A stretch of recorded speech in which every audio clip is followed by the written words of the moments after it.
கொழும்பில் பரபரப்பு. லஞ்ச ஊழல் விசாரணை ஆணைக்குழுவில் மகிந்தவை காண ஓடி வந்த கோட்டாபாய. 2013ஆம் ஆண்டு ஸ்ரீலங்கன் ஏர்லைன்ஸ் நிறுவனத்திற்கு விமானங்களை கொள்வனவு செய்த போது $2 மில்லியன் லஞ்சம் பெற்றதாக கூறப்படும் சம்பவம் தொடர்பில் வாக்குமூலம் வழங்குமாறு லஞ்ச ஊழல் ஆணைக்குழு விடுத்த அறிவித்தலுக்கு அமைவாக மகிந்த ராஜபக்ஷ இன்று காலை 9:30 மணியளவில் ஆணைக்குழுவில் முன்னிலையாகியுள்ளார். பின்னர் 2 மணித்தியாலங்களுக்கும் மேலாக லஞ்ச ஊழல் விசாரணை ஆணைக்குழுவில் வாக்குமூலம் வழங்கியதை அடுத்து முற்பகல் 11:50 மணியளவில் அங்கிருந்து வெளியேறினார். இதன்போது முன்னாள் ஜனாதிபதி கோட்டாபய ராஜபக்ஷ மற்றும் பெருமளவான ஆதரவாளர்கள் ஆணைக்குழுவுக்கு முன்பாக ஒன்று கூடி மகிந்த ராஜபக்ஷவிற்கு தமது ஆதரவை வெளிப்படுத்தியுள்ளனர். முன்னர் கைது செய்யப்பட்டு பிணையில் விடுவிக்கப்பட்டு உயிரிழந்த ஸ்ரீலங்கன் ஏர்லைன்ஸ் நிறுவனத்தின் முன்னாள் தலைமை நிர்வாக அதிகாரி கபில சந்திரசேன வழங்கிய வாக்குமூலத்தின் அடிப்படையில் மகிந்த ராஜபக்ஷவிற்கு ஆணைக்குழுவால் அழைப்பு விடுக்கப்பட்டிருந்தமை குறிப்பிடத்தக்கது.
இலங்கையில் கோர சம்பவம். தலையை துண்டித்து சிலையில் வைத்த மர்ம கும்பல். கழுத்து துண்டிக்கப்பட்ட தலை கொன்று அம்பலாங்குடை மாமண்டல பகுதியில் சிலை கொன்றில் தொங்கவிடப்பட்ட நிலையில் போலீசாரால் மீட்கப்பட்டுள்ளது.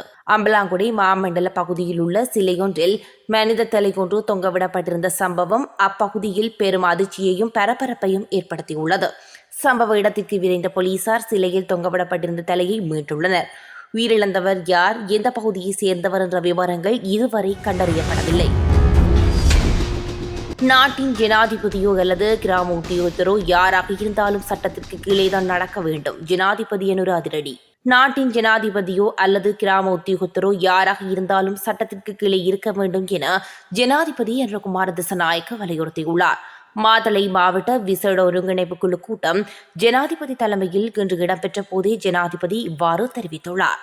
அரசியல் அதிகாரம் இருந்தால், அரசியல் அதிகாரத்துடன் தொடர்பு இருந்தால், பணம் இருந்தால், செல்வாக்கு இருந்தால் அவர்கள் மீதான சட்ட அமுலாக்கம் நடைபெறாத ஒரு கலாச்சாரம் கடந்த காலங்களில் காணப்பட்டது. இனி அவ்வாறு இருக்க முடியாது. குற்றம் செய்த யாராக இருந்தாலும், அது ஜனாதிபதியாக இருந்தாலும் சட்டத்தின் முன் நிறுத்தப்படுவார்கள் என தெரிவித்துள்ளார். நீதிයට යටත් වෙන්න ඕන. දෙක අපි නීතියට බය වෙන්න ඕන. නීතියට යටත් වීම වගේම අපි නීතියට බය වෙන්න ඕන. ඒක ජනාධිපතිවරයාද පහළ ග්‍රාම නිලධාරි මහත්මයාද අපි සියලු දෙනා නීතියට යටත් ඒ වගේම නීතියට බියක් තියෙනවා. නමුත් අපේ සමාජයේ සංස්කෘතිය ගොඩනගමින් තිබුණා.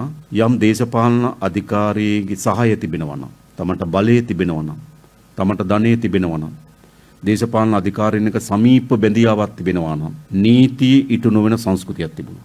එහෙම රටකට යන්න බෑ. ඒ නිසා අපි අලුත් ප්‍රවේශයකට අපේ රට ගේන්න නම් නීතියට යටත් වෙන්න ඕන. නීතියට வடக்கு கிழக்கில் முள்ளிவாய்க்கால் நினைவேந்தல் வாரம் ஆரம்பம். நினைவுகளை தாங்கிய ஊர்தி பவனி யாழ்ப்பாணத்திலிருந்து புறப்பட்டது.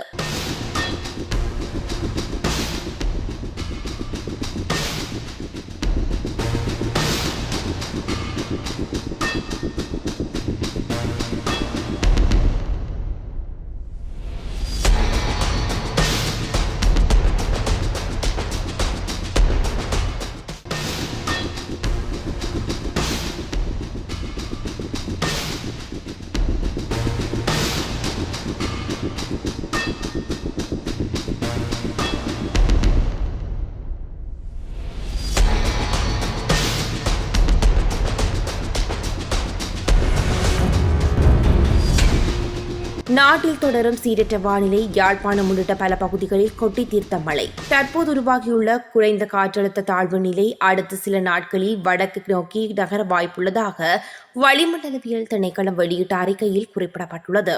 இதன் தாக்கம் காரணமாக நாட்டில் தற்போது நிலவும் மழை நிலைமை அடுத்த சில நாட்களுக்கு தொடரும் என எதிர்பார்க்கப்படுவதாக அறிக்கையில் கூறப்பட்டுள்ளது.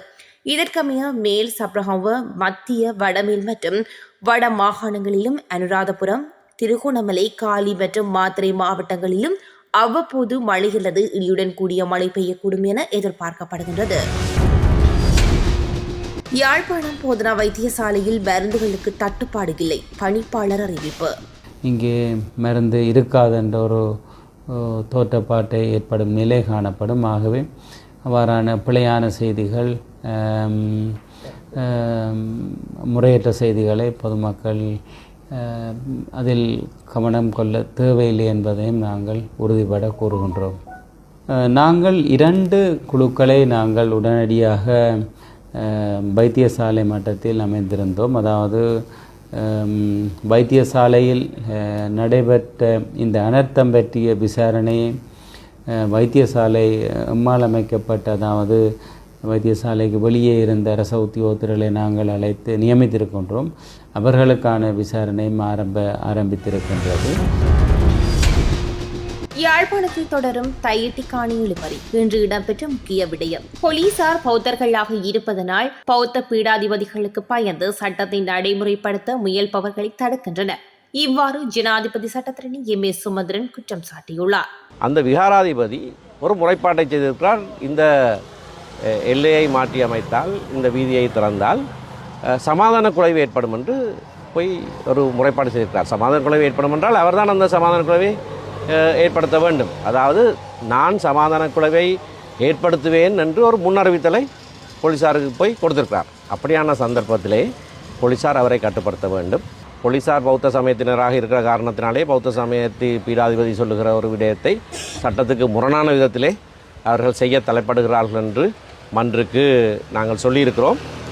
எங்களுடைய சமர்ப்பணத்தை செவிமடுத்த நீதவானவர்கள் இதற்குரிய கட்டளையை அடுத்த வாரம், அதாவது 21ஆம் தேதி, மே மாதம் 21ஆம் தேதி இதற்கான கட்டளையை கொடுப்பதாக சொல்லியிருக்கிறார். போலீசார் கோரிய அந்த பிணைமுறி உத்தரவொன்று இன்றைக்கு கொடுக்கப்படவில்லை.